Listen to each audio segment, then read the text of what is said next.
আল্লাহ বলেছেন তোমরা যদি ইসলামের কাজ না করো ছেড়ে দাও, চলে যাও, দরকার নাই তোমার। ইসলাম এমন এক জিনিস, খুব ভালো করে বুঝবেন, ইসলাম এমন এক জিনিস, ইসলাম কোনো গোষ্ঠীর মুখাপেক্ষী নয়, কোনো ব্যক্তির মুখাপেক্ষী নয়।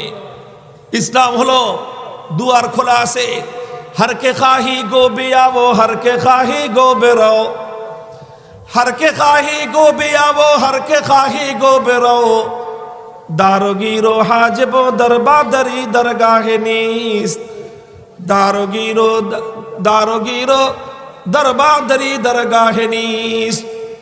যার ইচ্ছা ইসলামের কাজ করতে পারো, যার ইচ্ছা ইসলাম থেকে দূরে সরে যেতে পারো। মনে রেখো, ইসলামের কাজ করলে ইসলামের ফায়দা হবে, এটা বড় কথা নয়, বরং ইসলামের পক্ষে আসলে তোমার ভাগ্য চমকে যাবে। মনে রেখো, ইসলাম থেকে দূরে সরে গেলে ইসলামের ক্ষতি হয়ে যাবে, বিষয় সেটা নয়, বরং ইসলামের কাছ থেকে তুমি দূরে সরে গেলে তোমার কপাল পুড়বে। কথা পরিষ্কার, কথা পরিষ্কার। কেউ যেন আল্লাহর জমিনে কথা মনে না করেন যে আপনি ইসলামের পক্ষে না দাঁড়ালে ইসলামের কাজ হবে না।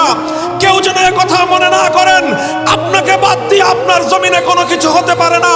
কেউ যেন কথা মনে না করেন কোন ভূখণ্ডে তাকে মাইনাস করে কোনো কিছু হতে পারে না। আমার আল্লাহ হাজারবার কথা প্রমাণ করে দিয়েছেন।